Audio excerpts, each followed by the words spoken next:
Assalamualaikum warahmatullahi wabarakatuh. Nepangkeun sim kuring prayoga Zahwan, Alka, Iki, Satya, sareng Hairul bade ngawanohkeun katuangan Hasunda anu bahana tina sampe nyaeta misro. Misro teh hartosna amis di jero.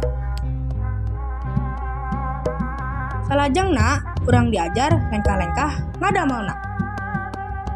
Hayu, urang sami-sami diajar. Bahana, sakilo sampai anu tes dipesek kulitna teras diwasu sing bersih. Sapasi kalapa kulitna dikerok bersih. Gula berem anu tos disisikan. Sasendok uyah sareng minyak kanggo ngagoreng. Siapkan oge alat-alatna. Kompor sareng gas, wadah atawa baskom, parut, katel, sodet, peso, piring, sendok, sareng serokan. Teras, anggo sarung tangan plastikna. Parut sampe teras peret caina sakedik. Simpen dina wadah. Parut kalapa, simpen dina wadah. Salajengna uyah kalapa parut sareng sampe parut anu dina wadah tadi diaduk dugi karata. Saatos janten adonan, anggo sarung tangan plastikna.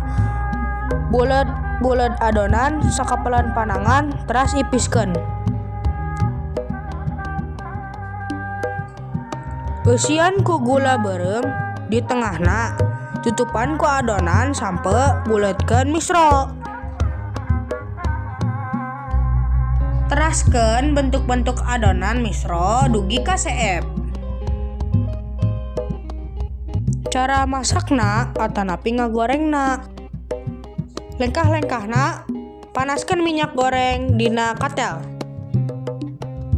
Lebetkeun misro anu tos dibulet-bulet kana minyak anu tos panas kalayan hati-hati. Goreng misro dugi ka koneng kaemasan. Angkat, tuhurkeun minyakna.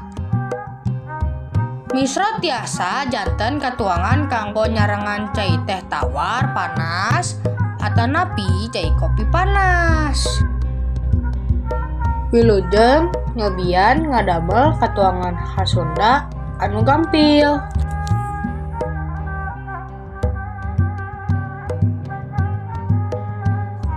Rupina mung sakitu anu kapihatur, sim kuring sapara kanca pamit. Hatur nuhun paratos nyakseni.